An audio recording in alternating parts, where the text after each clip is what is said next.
후기.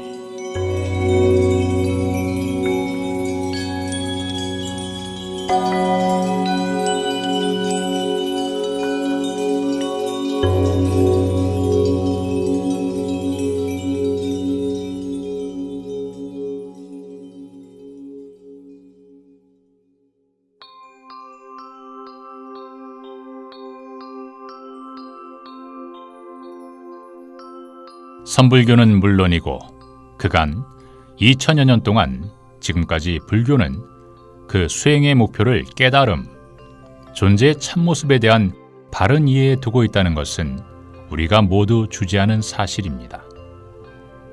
나는 30대에 간화선 참고로 등력한 후 과감히 연불수행으로 회귀한 수행자였습니다.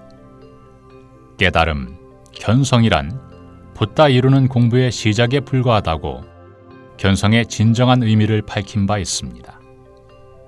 소위 스스로 있는 자존자, 존재의 참모습이 드러나는 깨달음. 견성이란 결코 수행의 끝이 아니다. 이제부터가 중요한 것입니다. 보림이 중요하다는 말입니다.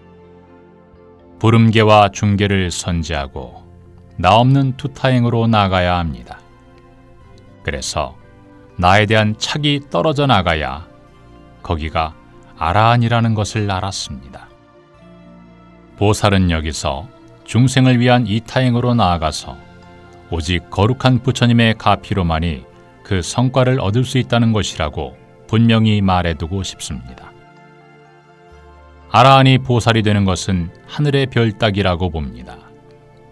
사중죄의 소멸과 변녀 성남하는 일, 정토에 자기 분신을 얻는 문제가 해결되어야 하기 때문입니다. 도저히 극복할 수 없는 천마, 용신 등의 무서운 장애 또한 자력으로는 뛰어넘을 수 없는 것들입니다. 나는 그래서 자력을 기반으로 하는 타력수행, 곧 연불수행법을 제창하는 것입니다. 그동안 2000여 년의 불교를 왜곡된 불교로 진단하는 바입니다. 크나큰 저항이 뒤따르겠으나 항상 진리는 승리하는 법이라고 믿습니다. 있는 그대로를 보라. 분별하지 말라. 끄달림, 집착, 머문 없이 보라. 있다 없다를 초월한 절대 무의 세계에서는 나도 없고 남도 없고 중생도 없고 안팎이 드러난 청정 무량광뿐.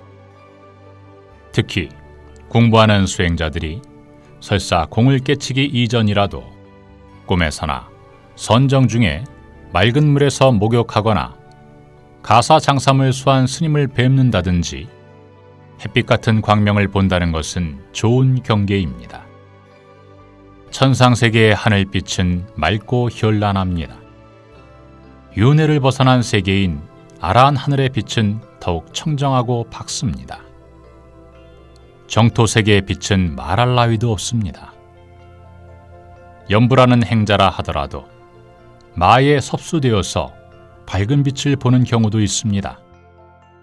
일단 그 빛의 광도와 안팎이 청정투명, 영롱한지를 점검해 봐야 합니다. 부름계를 파면 반드시 외마가 침범하게 됩니다. 그 사람이 정토의 빛을 보았다 해도 마침내 정토의 빛이 아니고 외도로 인한 것임을 알 수 있습니다. 외도의 권속이 된다면 미래 생에 희망이 없으니 가장 불행한 사람인 것입니다. 이 책을 잘 읽어보시면 불교의 무아사상이 무엇인지를 알게 될 것입니다. 불교의 무아사상과 윤회의 주체 사이에 이율배반적인 문제점이 극복될 것으로 봅니다. 이에 대해서는 우선 이 책에서 언급한 나의 영혼체에 대한 법설을 정독하시기 바랍니다.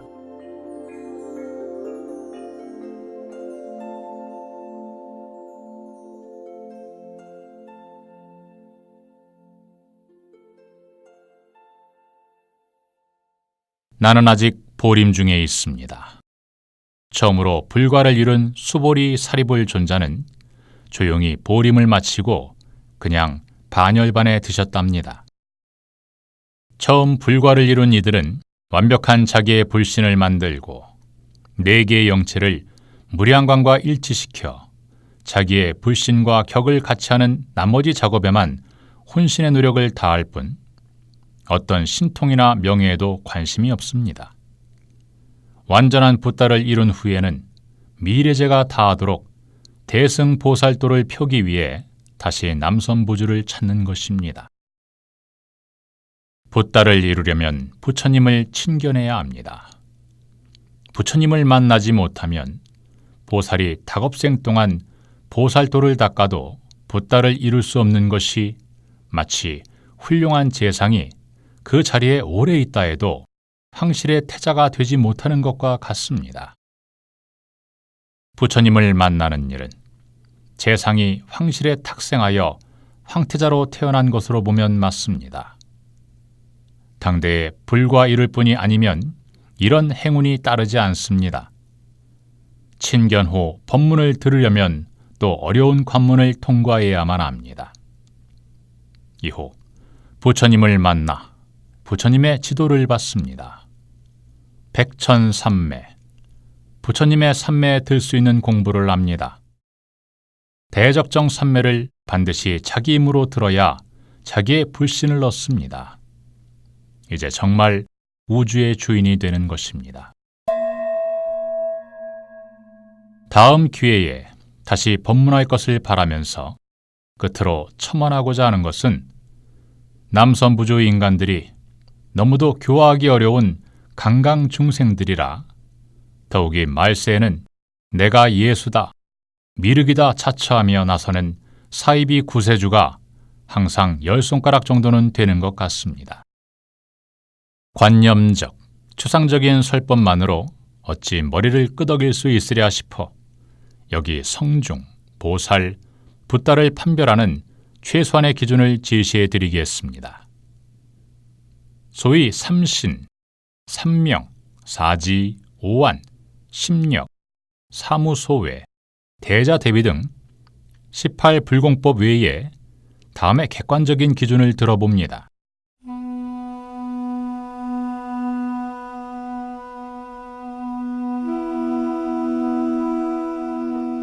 일단 그분이 외도인지 정법인지를 분별하고 빙의 됐는지 여부도 보아야 합니다. 또한 불법 중에 큰 스님이라고 하더라도 1.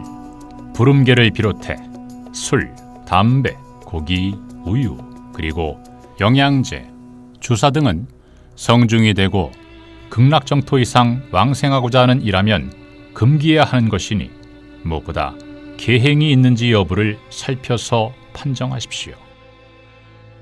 2. 피, 혈액을 뽑아서 색깔을 볼 수만 있다면 보는데 한평생, 아니 닭업생을 두고 여자를 모르고 고기, 술 등을 안 하고 수행해서 불과를 얻은 수행자의 피는 겉과 속이 투명한 핑크색입니다. 3. 수행자의 눈빛은 맑고 얼굴은 티 없이 해맑습니다. 보살과를 칭한이라면 죽을 때 대소변을 못 가리거나 알아눕지 않습니다. 하물며 불과를 이룬 대성자는 옷을 벗듯 이 육신을 버리고 조용히 삼매에 들어 바람같이 가는 것입니다. 4. 백천삼매에 차지하는지, 보살의 깊은 삼매에 드는지, 붓다의 대적정 삼매에 드는지 살펴보십시오. 5. 아라한 이상 보살, 불과를 이룬 성자는 맑고 청정한 빛을 방광합니다. 기수련을 많이 한 수행자는 볼 수도 있습니다. 이런 점을 유념하십시오.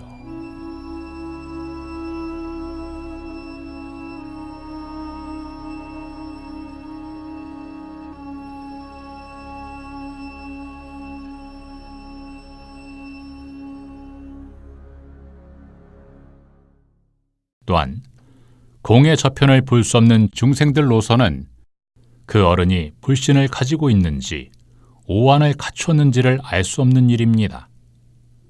이산도수하고 호풍 환호하는 신통을 가져도 불보살 아라한을 재는 잣대는 아니라 하니 충분 조건은 도대체 무엇인지 궁금하실 것입니다. 그런 경우라면 그분이 부처님과 법에 대하여 얼마나 잘 아는가, 부처님과 법을 위하는 일이라면 언제든지 한 목숨 바칠 용의가 있는가를 살펴보십시오. 역시 이 점도 유념하시기 바랍니다. 금강경에 야기색견화, 이음성구와 시인행사도, 불능견열애라는 사구계가 있습니다. 아무리 용모가 도인 같고 음성이 큰 인물다우며 법을 설하는 대석학이면서도 여기에다 신통을 어마어마하게 겸비했다 해도 공을 깨치지 못했으면 아닙니다. 무량광명을 보지 못한 이라면 더더욱 아닙니다.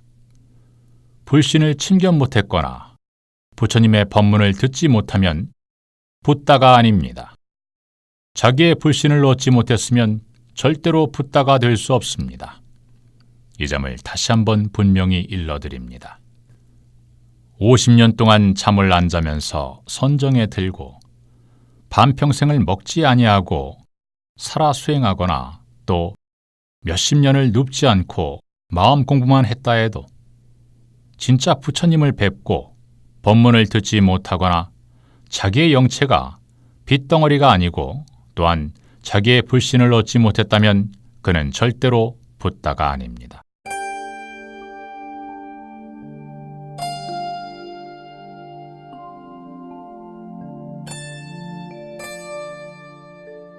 광명만덕, 자제만연.